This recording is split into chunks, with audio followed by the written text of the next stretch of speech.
First person that I wanted to introduce, that I'd like to introduce is Andy Green. He opened up a brand new restaurant in Methuen, and I'm going to let him in a few seconds get into describing it, its philosophy, its approach, its menu, etc. But it's something that we're all excited about. And after we hear from Andy, we're gonna pivot over to Gerald Schiavoni. Hope I pronounced your last name correctly, Gerald. You did. Good job. Excellent, excellent. Gerald is the co-owner, founder of Merrimack Valley Eats, as well as Valley Dish, which has a very large mix here. We got Billy Britton, Haverhill native, good friend of mine, restaurant connoisseur of the Merrimack Valley. From as far as he's going to bring a customer approach, feedback, and some of his experiences in the mix here as well. So we got a kind of a combination of everything here. But I want to start right away and hear from Andy pertaining to his restaurant. Let's give him the platform to tell us about his new exciting restaurant. I haven't been yet, but I took a look at the menu, and I'm very excited to go as soon as possible. So, floor is yours, Andy. Well, thanks, Scott. You know, we're super excited to be opening. We've opened on Labor Day this year in COVID, and so we're super excited to be a part of the Methuen community. Believe it or not, this is my third restaurant I've opened in Methuen.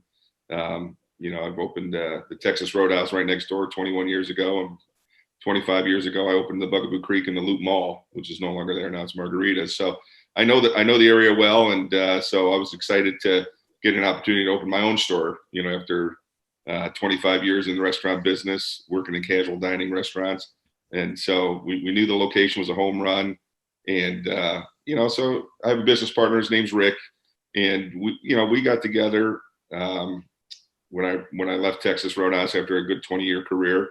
And we were kind of coming up with a concept that he wanted to open a restaurant. I wanted to open a restaurant. We kind of reconnected after 30 years. And we said, you know what were you looking for in a restaurant? Well, for us, family was really important. So we really wanted to have a family environment feel for our restaurant. So we wanted to kind of be very comfortable, a place where, you know, we have a farmhouse theme. So that was a look we were looking for. But we really wanted people to just come in and feel comfortable and at ease and not in a rush. And so, you know, we really wanted, you know, for me, food's important. So I really wanted to focus on the made from scratch piece and just hiring great people and really having fun with our staff. And, you know, the community's really embraced us. We're super excited about where we're headed, and the business continues to grow, and we're getting real excited about what's happening. Andy, tell us exactly where it is, like the exact building it's in, so that people. 436 Broadway. It's in the Village Mall. We're the end cap. So the landlord there has been great, Jim Nazarian. He let us change the facade of the building for our site, so we were able to paint it in the look that we had envisioned, which was nice because when you're in strip mall, that's not always the case. You know, always get to change the facade, but he accommodated us. Right next to Texas Roadhouse, so people in the area, they know where Texas Roadhouse is. It's been a busy restaurant there and a fixture for 20 years. So it was the old Fuddruckers building too. Got it. Yeah. So that's the big plaza for those that are still maybe a little clueless here. It's the plaza right on 28th. That's right before the Dunkin' Donuts there and right next to the Roadhouse. Yeah, it's got great access right off 93, 213, exit 28. I mean, you can get right over there. Yeah, I mean, I haven't seen inside, of course, but yeah, when you pull up the menu, love the you know. I love the tone, you know, you got the earth tone, the farmhouse thing. Obviously, I'm a builder, so I love all anything like that. You know, you could have torn apart pallets and put all kinds of random boards all over the walls or in the bar and tables, and that'd be in heaven. But yeah, I think everything looks great. Like Scotty said, you know, you have the breakfast and lunch, and you got your own flair. You know, you got your spin on things. I'm excited to go too. And Brian said you have mimosas, so It took us a little bit, but we do have our mimosa flights going now, and so that's been an exciting addition to our menu. Yeah. I'm looking at this banana nut French toast. Looks phenomenal. Had somebody come in the other day, and they were like, he was the product coach for Texas Roadhouse, and he was like, "Oh my God, this thing's crazy." So it made us feel good. I really wanted to focus on the freshness of the food. You know, a lot of places they try to dumb it down and think the guests don't know. They notice. They notice when they're getting fresh food, and obviously that's on our moniker, fresh food. But it's great when we do table visits. People are like, "Oh my God, the food is so fresh." It's because we're making it from scratch. You know, we're making our salad dressings, we're making our baked beans, we're making our poutine gravy, we're making our sausage gravy every day. So that's an important piece of it, and it just really sets the tempo for the food quality that people are getting at the table. Gerald, have you had the opportunity to go over there yet? I have not, actually. I was going to interject because Jeff and James from Crumble, every time I go in there, they hound me about going to Ellie's. And then the same thing with the Job, the Bevilacquas, the chamber people. They're like, I don't understand what's stopping you. And I was like, dude, I'm just flat out, but I promise you, I will get there. Excellent. Thank you. And those guys at Crumble, James, and those guys are great people. Yeah, they're awesome. They really do rave about it. They're like, oh, we're there every weekend. They're like, it's a staple for us, tradition. So they're there constantly. So the recipe for the banana bread, where did that come? You don't have to tell us the exact recipe, the top secret recipe, but was that something on your own, or was that something you stole from somewhere? I got to tell you, when you're getting ready to create your own concept, you have a lot of influences. You know, I've traveled the country. First Watch was an influencer. You've got Snooze out in the West Coast, a great operation. The Farmer's Daughter down in Southern Mass. I can't remember the exact name of the town. Yeah. I walked in, they blew me away. So there are a lot of unique things that you see, and you just take a little bit away from each. Then obviously your own influence. I mean, you know, we got Barb's baked beans on the menu. That's my mom's recipe, and people are like, "These are the best I've ever had in my life." I'm like, "I know, I've been eating them my whole life." You know, so you know, it's a combination of a little bit of everything. Nice. That you come up with these things, but the banana French toast. There's a lot of things you can do with different items and make it a French toast style. But we like the banana bread French toast. We have our homemade whipped cream that we add to it, and it's amazing. It really is. There's definitely a shortage of breakfast places around here. There's no question. I mean, you can't have enough of them. You know, I think there could be another 5 or 10 of them around, because you can never get in you can never get in anywhere. True. It's right. I mean, I don't know. Can anyone say anything different than that? When you want to go for breakfast, it's almost like, oh damn, it's already 9 o'clock. We're not getting in anywhere. Which one of the things that we offer, we're a little bit larger than the average breakfast place. You know, we seat, once COVID's completely lifted, we'll seat around 180. Right now we're seating around 150. So you can get a few more people in there before you go on a wait. We also offer call ahead seating, when a lot of breakfast places don't do. I'd rather you wait at home. I don't know about you guys, but when I wake up I'm hungry. I don't want to wait for breakfast.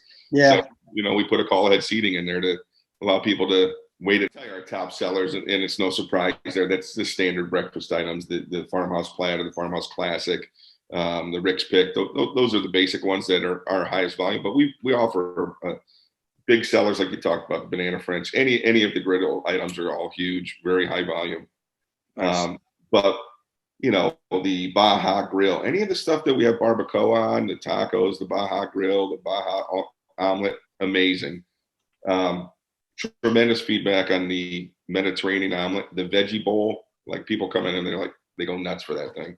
And then obviously we offer appetizers, which I think is a overlooked thing by a lot of breakfast places. You know, so we've got the appetizers, the egg rolls, the donuts, they're amazing. The avocado toast we talked about. And then we got a great bacon dish that we're like, if we're gonna put bacon on the menu, it better be good. And so we added that on there. But you know, we sell a ton of egg rolls. Donuts by far are our number one seller as far as appetizers. So they're hot right out of the fryer later. Like I said, you can get them with cinnamon sugar or the maple cream, but you know, most people get them half and half. They want a little bit of each. So Andy, I came across your restaurant because of Gerald's page. What I did, my wife's like, let's go someplace and get mimosa. Where can we go? And I'm like, how do I go to get mimosa? I have no idea. So I went on to Gerald's page. I'm like, all right, folks, where can I get mimosa? 80 responses within like 5 minutes, which I'm impressed by. And well over the majority mentioned your restaurant from the people on that page. And there wasn't like an obvious second, they were split up, and I don't know if that's normally the case. So with that, Gerald, tell us about what Merrimack Valley Eats. I'm just learning what you are, because I don't know if all of us really understand exactly what your mission is where it's going, where it's been, where it's going. And please let us know. So it's undergone some changes. So we initially just started honestly, it was kind of a joke. It was just like a bunch of friends. There wasn't very much sort of food talk in the Merrimack Valley when it came to sort of groups on Facebook. And all of a sudden, I think people started to see a space where they could just have a conversation sort of around their favorites. And it really just like took off, because for the longest time, it sat at sort of like 1,000 to 2,000 people. And it was like people that I kind of had some connections with, like that I really knew. And then all of a sudden, they started adding their friends. And now I think we just crossed the 29,000 threshold today. And that's on top of an average of like 8 to 10% growth per month. So it'll cross 30 like relatively soon. But really, kind of what it is now, it's really just effectively a Facebook forum that sort of allows people to post photos, sort of share their experiences surrounding food. I consider it a recommendation group. People take it kind of the opposite direction. Human nature is they want to share every experience they ever have, good, bad, and ugly. I don't necessarily shy away from that, but if it's not something really constructive, I don't want it to sort of be a part of that ecosystem. Aside from that, the Merrimack Valley didn't have a ton of representation. A lot of people talk about Boston as like this food hub, and it's either like Boston or Newburyport or, Portland, Maine. But like the Merrimack Valley is one huge, you consider from Lowell to Newburyport, sort of the lower valley, but you have up west towards sort of Nashua, and you have this massive land area of just things that are insane. Like the culturally, you have Lowell, which folds in a lot of like Cambodian stuff, but you also have a lot of Portuguese food around there too. There's a lot of Thai. And then you kind of come up to Newburyport, where it's a little more sort of tourist focused, but either way, you have all this food that's kind of sitting there on that main strip on Water Street. You have a ton of seafood. And then even if you kind of get up to like Hampton and Salisbury, and then sort of out towards Nashua, there's just a lot of different sort of food in the valley. I mean, that's really what it boils down to. We started it. We also started the Valley Dish, which is just a page. We wanted to sort of make the group as a platform that people could sort of be on an even playing field, whether it's like a restaurateur, either sharing what they have and sort of inviting you in and just sort of making that connection. We felt that, at least I felt like that human connection was huge. It's a lot different from seeing, say like an Ellie's Farmhouse ad than having, Andy come there and say, hey, like, take a look, this is what we have. Like, come check us out. I think having that human connection, having everybody on sort of this like level playing field is really important. And it's really taken off. It gets, as you all probably see, it gets kind of, it goes a little bit off in a direction I'm not particularly fond of. Mainly human beings interacting on a large level can get a little bit aggressive, a little bit of infighting, but we try to steer it in a direction that almost cultivates like a help, not Yelp mentality. There's a million places that people can go just to vent. And at that rate, those places are almost predatory towards restaurants to try to get them to sort of buy into an ecosystem that gives them the favorable over the bad. We didn't want to be sort of a part of that. So our theory is, post your recommendations. Like, nobody wants to hear that you thought, your eggs weren't cooked right this one time. We really want to hear what you love. Why do you love it? Maybe what have you tried that was new? Or like you said, like you want looking for mimosas. I think it's important to have people kind of let their voice be heard and then allow other people to try new things sort of through that. So that's a long-winded rant. No, that's great. That's great stuff. How often are you experiencing and visiting all the new restaurants that are coming on your side? I don't mean to put you on the spot here, because there's high expectations here by all these watchers. They want to make sure you're going to all their restaurants and not just. So I think it's hard because there are so many restaurants, and it's an expensive habit to be into.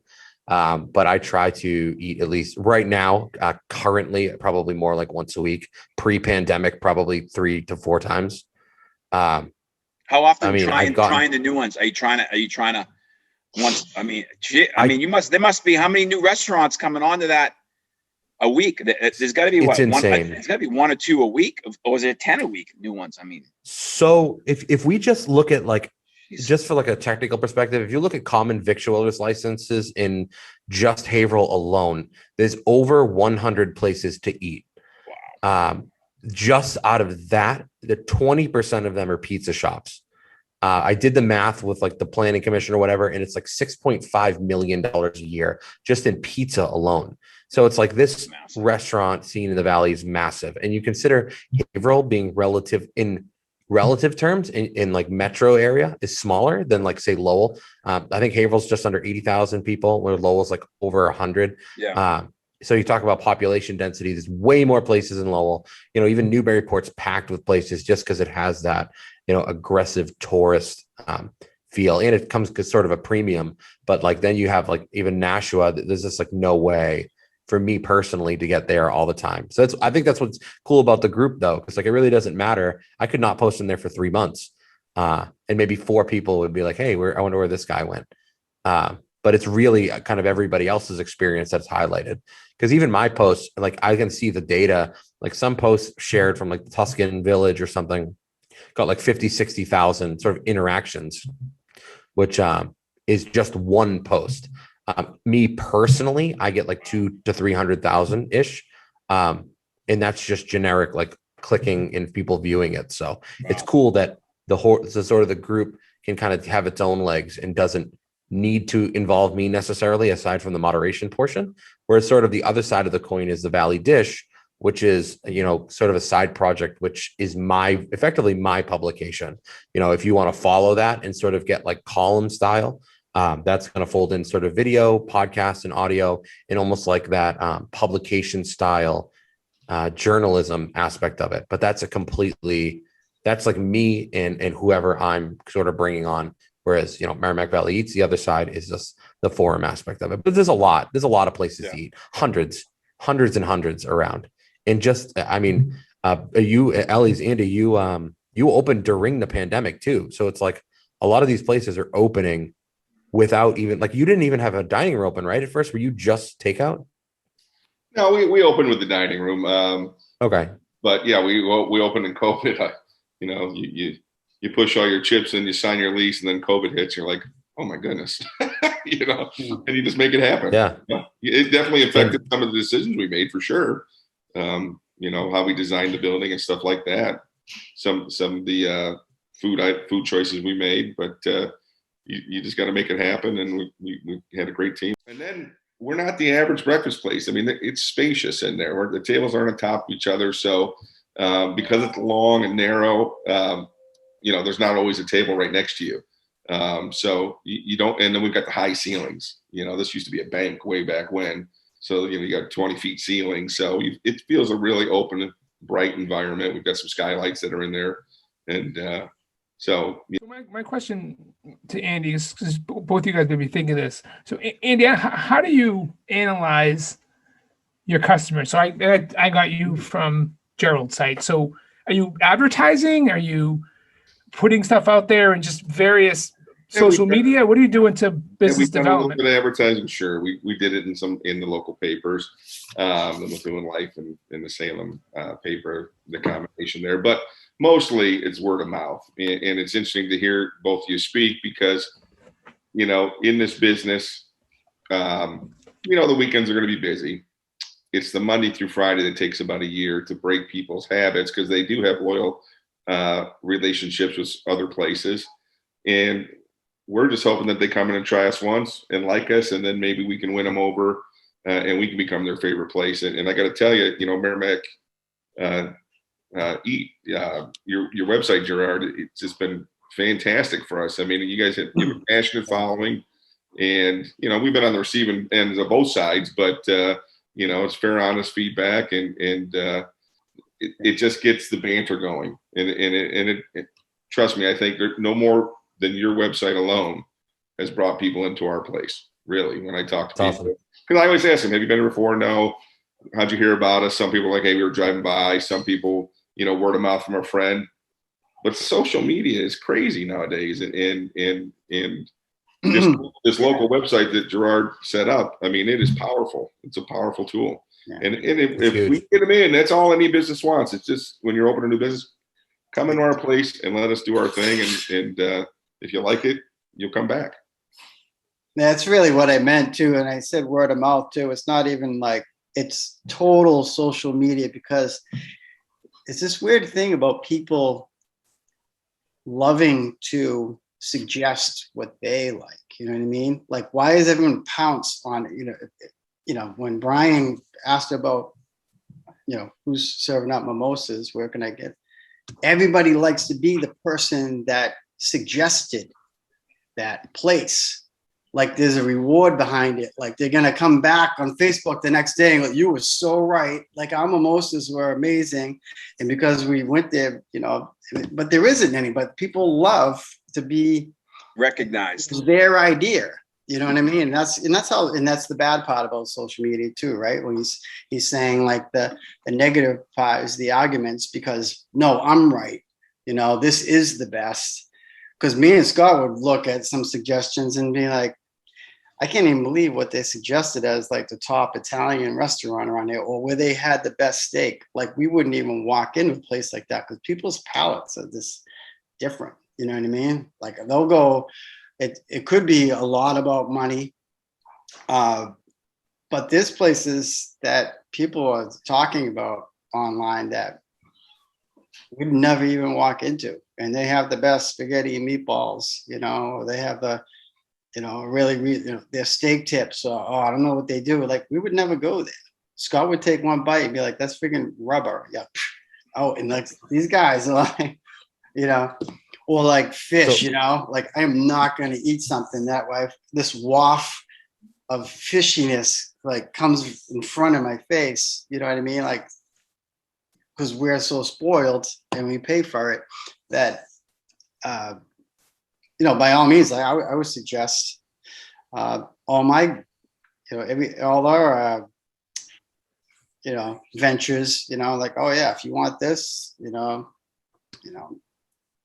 go down to, there's so many that have really picked it up a notch, and rightfully so, like with their prices too. But social media is huge, and that's the perfect place to go and find out fast, like what's everybody doing? What is everybody doing right now? And like, I want to segue that conversation into another point I think that everybody sort of talked about, nobody's really touched on. The restaurant industry is so subjective. I know you guys all talked about sort of where you go and where you love, but I think people are really quick to label something as the best without an understanding of everything else. And they're very limited based on, you guys talked about going to 4 or 5 places. It's what you love, whatever. But I mean, I have had other food that I'd say like Wang's, like for example, Wang's is awesome. I would go somewhere else because that's my preference. And when you talk about the things you like the best, I think there's inherent biases around that because you're not only influenced by the food, right? You're influenced by the people. So you can have the best food in the world and you have a little bit bad experience or you don't build rapport with a particular customer and they don't come back. And it's not because your food isn't excellent. It's because that's just not what they want. And I think when you say like you guys, I mean, you guys have said this a couple times, and even Andy, you mentioned you're trying to break through the sort of the Monday through Friday thing. But people, when they're set in a pattern, to get them to really break out of that pattern and try is really difficult. And I think I have been to a lot of places. I actually just looked a second ago at the list. I have 283 folders of just food photos, and that's every individual place.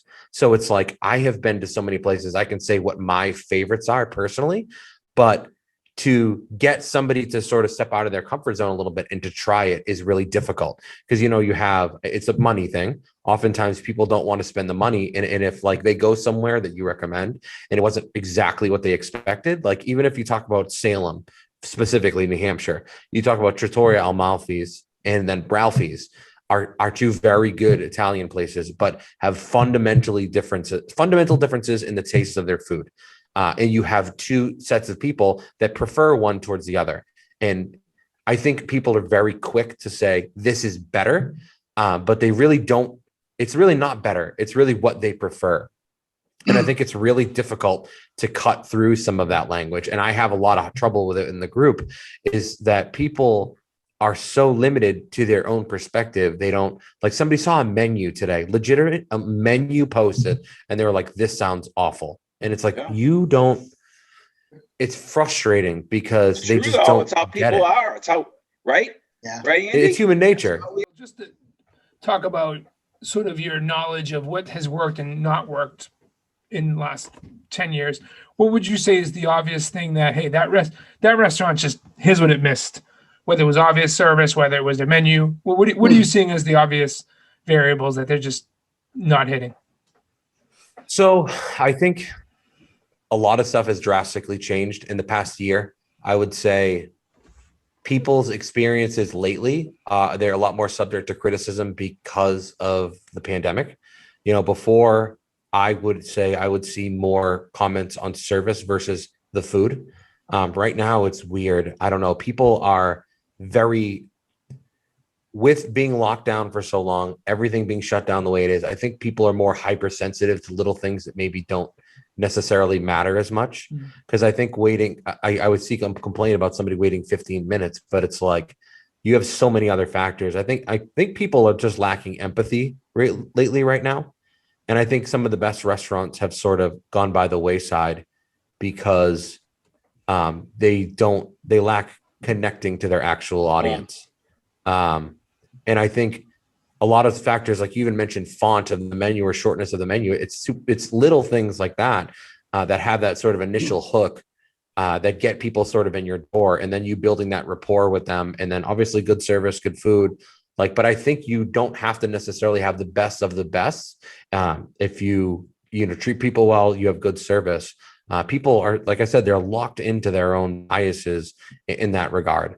And I think, just part of it. And Andy, you mentioned, advertising with places just to get the word out, but you don't necessarily get a return on investment from a $5,000 ad from a publication, because that's going to whoever. And it's not like everybody comes in and says, oh, I saw your ad in this. They're just sort of coming in.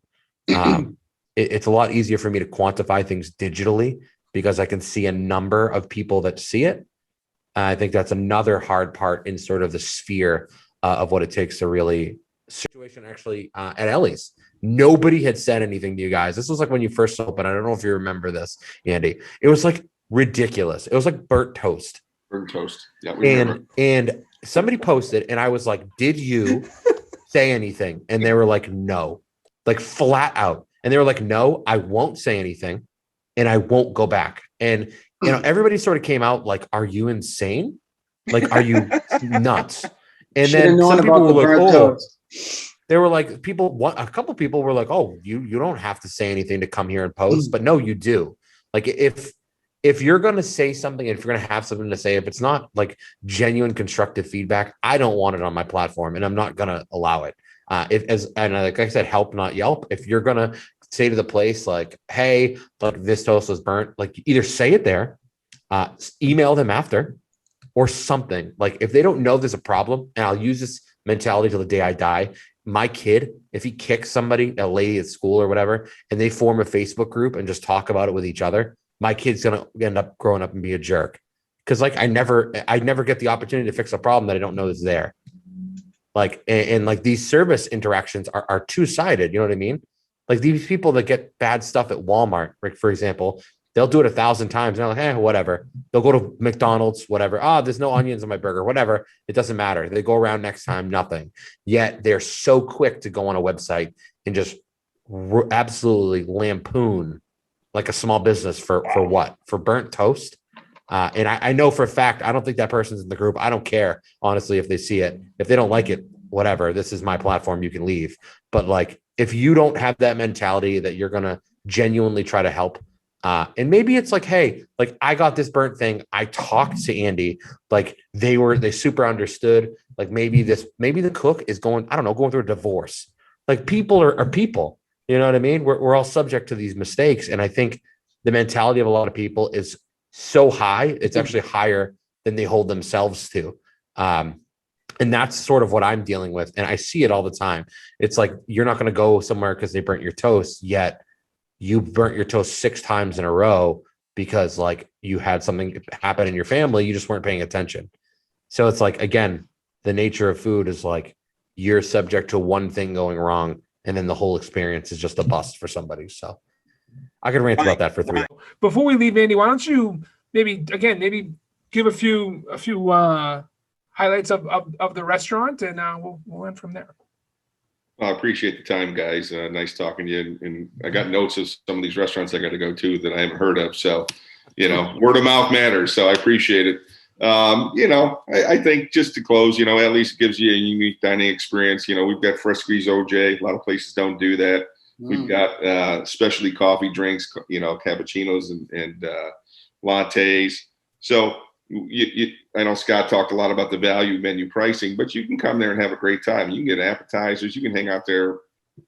In COVID, only 90 minutes, but you could hang out longer once COVID gets lifted and really have a great time drinking mimosas, hanging out, drinking some cappuccinos or espressos, and then you have a great meal on top of that. And it's breakfast all day. We start lunch at 11 o'clock, and I know Bill talked a lot about salads. We've got a couple good salads, Bill. So I'm not going to have a salad there. I'm there for sausage and everything that's bad. Yeah. Okay. Good. So, well, we have a diverse menu. So we I'm a fat kid at heart. So we've got a lot of the really, the tacos and things like that I love. And then obviously we wanted to have the healthy options. So we've got a great blend of that.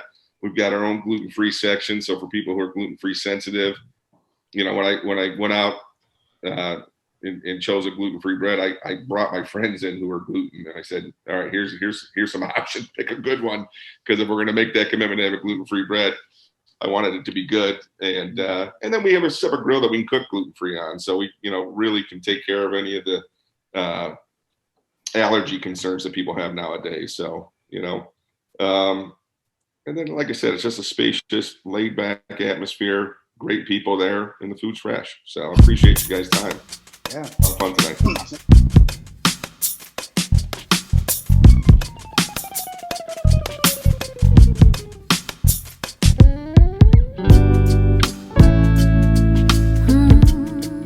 Do you have a moment? And this very second, I know you feel the beat. Do you feel the rhythm all the way?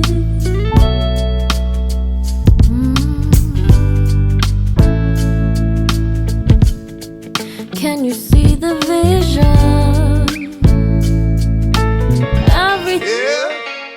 It's for my peoples in the streets. And this thing right here